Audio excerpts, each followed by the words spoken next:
Kalau kali ini saya kembali angkat soal Jokowi, itu karena saya merasa serangan terhadapnya terus mengudara. Kali ini saya akan bicara tentang Oki Puspa Madasari. Dia adalah anak abah alias pecinta Anies Baswedan. Kesalahan demi kesalahan yang terjadi di Republik ini, yang harus bertanggung jawab siapa? Partai politik.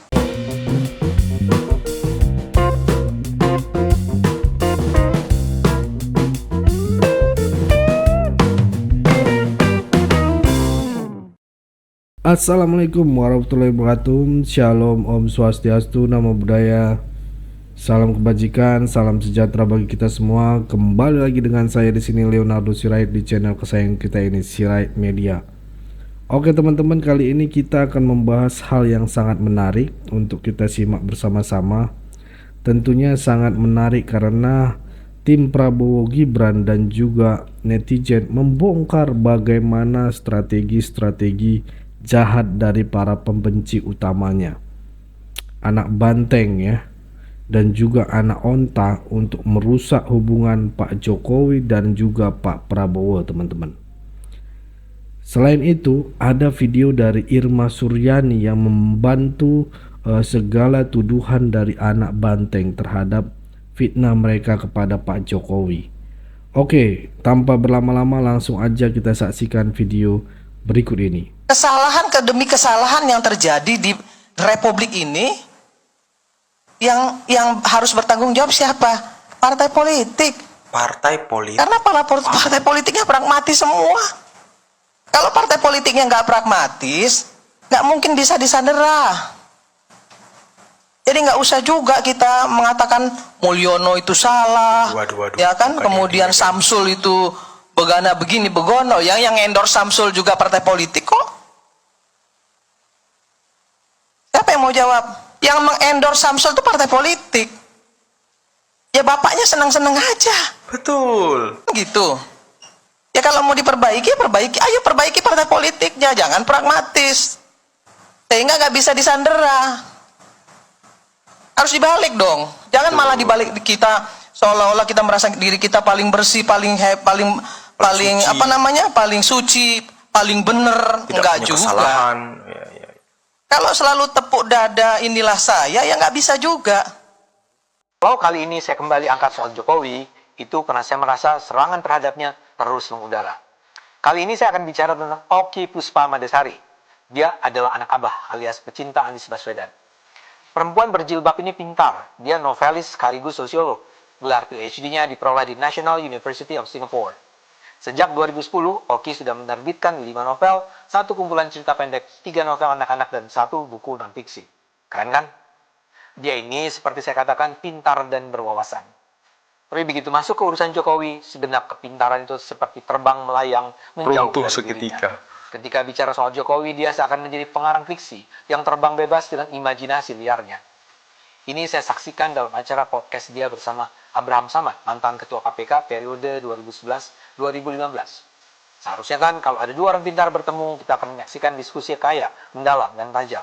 Tapi ini sebaliknya. Dan saya duga ini terjadi karena kedua orang ini sudah kepalang membenci Jokowi. Sehingga apapun yang keluar dari mulut mereka semata-mata serangan, yang sayangnya terkesan dangkal dan mengada-ada. Judul obrolannya ada orang-orang yang mau sabotase pemerintahan Prabowo.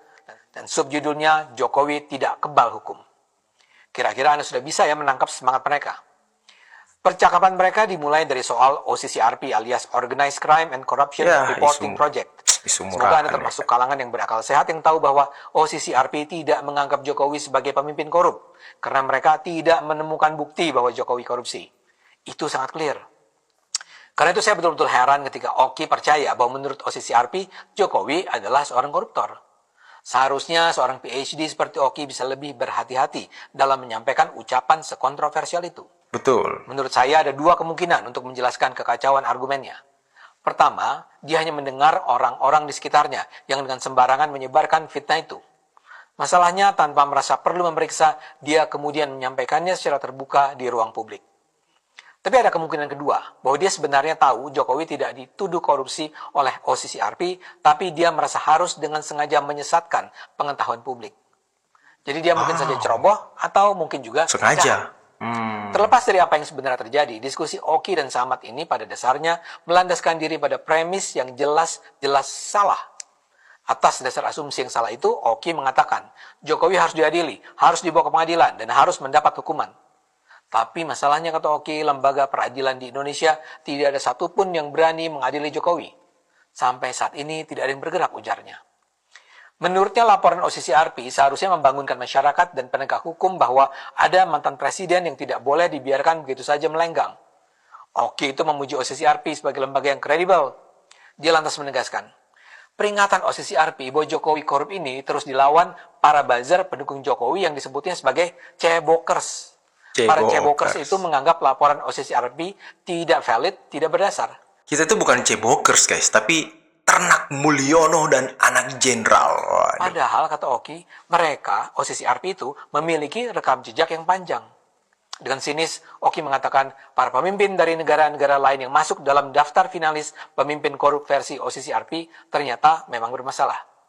Nah, di antara mereka, kata Oki, hanya Jokowi yang lolos melenggang begitu saja, seolah-olah tidak ada kesalahan apa-apa. Karena itu menurut Oki, temuan OCCRP adalah temuan penting yang seharusnya menjadi pijakan untuk menggaungkan seruan untuk mengadili Jokowi. Saya termasuk orang yang kepengen bicara secara langsung saja. Jelas sekali bahwa PDIP memang kepengen ketemu, ya. Dan kepengen ketemu tuh artinya kepengen diterima oleh Pak Prabowo dan Yang ngebet ketemu nih PDIP ya, bukan Gerindra ya? sekarang jadi udah kembali. PDIP Ya. Oke. Ketika kemarin itu seusai Pilpres, Gerindra. sebetulnya ada harapan bahwa PDIP juga akan menjadi salah satu Masuk, pihak iya. yang datang bertemu dengan Pak Prabowo kan, tapi kan nggak ada. Ya. Dan saya rasa itu adalah sebuah keputusan yang tepat juga kalau misalnya PDIP memang sedang berada memposisikan diri sebagai ya bukan oposisi lah, tapi berada di luar Kim. Mitra strategis bahasanya. Ya, Mitra nah strategis. itu yang saya bilang, statement kayak mitra strategis tuh buat saya, walaupun saya juga politisi ya, no ya. Itu Tapi saya politisi yang menurut penghalusan saya kata-kata ya sebenarnya. Apa? Penghalusan kata-kata. penghalusan kata-kata lah ya. Tapi sekarang itu dia merasa harus bergabung dengan atau merasa perlu untuk bergabung. Kenapa? Kenapa Tim merasa Plus. perlu? Jadi panjang nih Ada jawabannya apa? ya. Ada apa? Kan ada Kenapa banyak merasa kebutuhan. Ya, salah satu kebutuhan adalah kasus Mas Hasto. Ya, itu satu. Kedua, menjelang Kongres. Kongres. April ya. April. Oh, itu April. Saya April, bahkan rencana. nggak tahu tuh bulan apa April ya Takut kira-kira. jauh out ya kan? Dan Bu Mega menurut saya cukup harus berhati-hati dengan segala macam rumor tentang ada upaya untuk menggeser dia kan.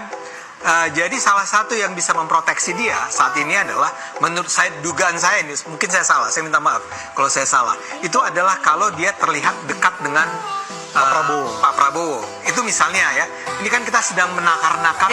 Jadi menurut Anda di HUT PDIP kemarin Bu Mega memuji-muji Pak Prabowo itu salah satu alasannya supaya kelihatan dekat. Karena saya sebagai orang komunikasi selalu percaya nih, Bung Emrus kan juga orang komunikasi. Nggak ada pernyataan politik yang nggak ada tujuan. Nggak mungkin ada pernyataan sekedar bahwa nasi goreng lah diulang-ulang lagi ya, tanpa tujuan, hanya karena dia ingin mengenang-enang masa lalu. There must be a point there gitu. Ada message-nya nih. Dan saya rasa message-nya ingin bilang ke kubu Kim ya, kubu Pak Prabowo, kita sekarang udah nggak lagi berada posisi bersih tegang ya. Kami bersedia nih untuk bicara, bertemu, dan melihat kemungkinan-kemungkinan baru dalam hubungan kita ini. Tapi sebelum saya selesaikan, saya ingin sebut satu hal masalahnya. Ada satu masalah. Sebetulnya kalau hubungannya hanyalah antara kubunya Pak Prabowo dengan Bu Mega, itu nggak terlalu susah. Betul. Tadi persis Aman-aman aja. bahwa masa lalunya juga nggak buruk-buruk amat, walaupun ada persoalan batu tulis dan segala macam. Selamat malam rekan-rekan, ketemu lagi kita di obrolan yang sebenarnya nggak ada maju-majunya juga nih. Masih ke politik-politik yang saya anggap murahan nih sebenarnya. Kita kan masih berkutat, terpaksa ikut terseret di obrolan kasus-kasus yang di-spill oleh PDIP ini kan. Sejak Hasto jadi tersangka kan itu koar-koarnya kemana-mana. Dari mulai video yang ada disimpan di Rusia bersama Koni. Kita tunggu Megawati juga nggak jadi datangin KPK, nggak jadi datangin Kapolri. Gitu. Terus kemarin ada rombongan Ray Rangkuti dan manusia sejenisnya itu datangin KPK minta memanggil Pak Jokowi karena dianggap menjadi koruptor besar. Suruh membuktikan kalau dia tidak salah. Loh, kalian yang nuduh kok, ya kalian yang cari buktinya kan gitu. Pak Jokowi kan fine-fine saja dia. Nah, kita sebenarnya sedang mengalami sakit politik yang cukup parah juga nih tahun-tahun belakangan ini. Khususnya sejak Pak Jokowi tidak di PDIP itu kan, jadi koar-koarnya jadi kesana kemari. Gitu. Kemarin Hasto diperiksa 3,5 jam, kebetulan tidak ditahan, terus pendukungnya teriak-teriak di luar. Kalian tuh kalau punya malu ya sebenarnya, harusnya muka kalian itu ditaruh di bawah got itulah gitu.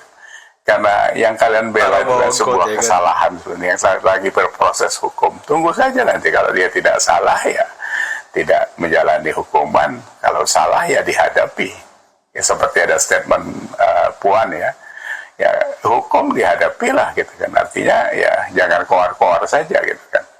Jangan asli. Ini kalau gertakan pinggir jalan yang kalian lemparkan bahwasanya ada video pejabat-pejabat di sana dan sebagainya yang melakukan kejahatan-kejahatan, kalau tidak terbukti dan kalian tidak pernah menyajikan itu ke KPK, itu gertak sambal basi namanya, dan makin merendahkan kalian Gertak sambal sebagai basi, orang-orang politik di kelas atas yang dipandang begitu luar biasanya, menyajikan informasi sampah seperti itu. Negara ini kan sejak Pak Jokowi menjadi presiden sudah mengalami disrupsi yang luar biasa. Disrupsi itu kan perubahan-perubahan yang belum ada sebelumnya, yang sampai menggoyang dunia. Hilirisasi saja dilakukan Pak Jokowi itu. Itu sebuah gerakan yang merubah tatanan ekonomi dunia. Bagaimana mereka harus menghadapi bahan yang selama ini mereka hisap mentah-mentah begitu saja, sekarang harus dibeli dengan barang setengah jadi dan sebagainya. Nah, kalau kembali lagi kalian tuduhkan Pak Jokowi itu sebagai koruptor yang harus dihukum, harus dimacam-macamkan. Dia presiden yang baru turun kemarin, ya, selama 10 tahun sudah membuat Indonesia luar biasa. Tidak sedikit yang mengatakan bahwa dia presiden luar biasa yang pernah ada. Gitu. Kalau mau jujur sebenarnya publik sudah bosan kapan misalnya menunggu pertemuan antara Prabowo Subianto dan Megawati. Karena kalau kita bicara tentang konteks kepentingan politik, apa urgensinya bagi Prabowo untuk bertemu dengan Megawati? Dulu mungkin Prabowo butuh support politik, merangkul semua partai, merangkul pihak-pihak yang kalah pilpres. Tujuannya adalah akomodasi politik, mengamankan kepentingan politik parlemen, sehingga tidak ada resistensi dan protes apapun. Terakhir, lalu apa pentingnya bagi rakyat jika Megawati jadi bertemu dengan Prabowo Subianto? Apa urgensinya bagi rakyat di bawah ketika Prabowo Subianto jadi bertemu dengan Megawati? Harus diakui, ini tidak ada relevansinya. Rakyat ya tetaplah rakyat, dan seterusnya, dan seterusnya. Pertemuan Megawati dan Prabowo Subianto murni menurut saya hanya sebatas kepentingan elit partai. Saya kira kehidupan rakyat kembali normal. Yang bekerja tetap bekerja, yang tidak bekerja mereka sibuk mencari pekerjaan, yang susah untuk mengakses pendidikan terus mereka berjuang supaya pendidikan mereka bisa jangkau dan seterusnya dan seterusnya. Kemiskinan, kesejahteraan yang dihadapi oleh rakyat yang ada di bawah teruslah pastinya hanya dipikul oleh mereka.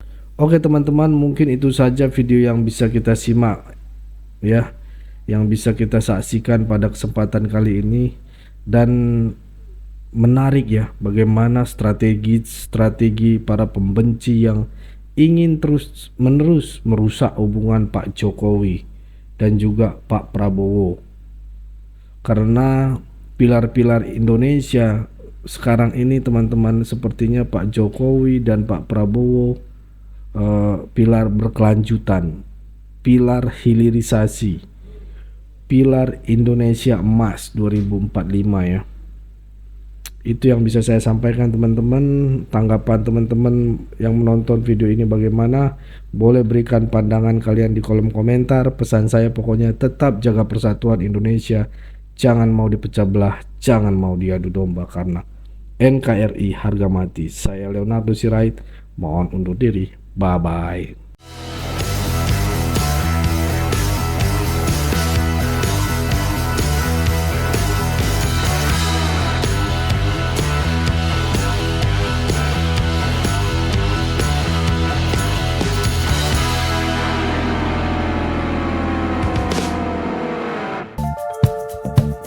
Kawan-kawan yang mau mendukung Sirait Media, boleh melalui rekening ini dan bisa melalui Kris Mobile Banking ini. Dengan cara scan barcode Kris ini di mobile banking, kawan-kawan.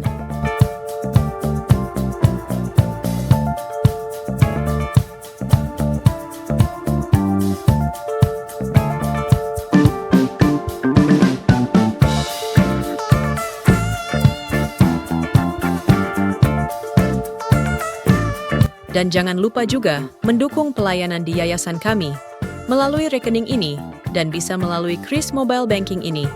Dengan cara scan barcode Kris ini di mobile banking, kawan-kawan. Berapapun itu sangat berguna bagi pelayanan kami. Mari terus kita suarakan suara rakyat jelata dan terus berdampak bagi Indonesia. Terima kasih.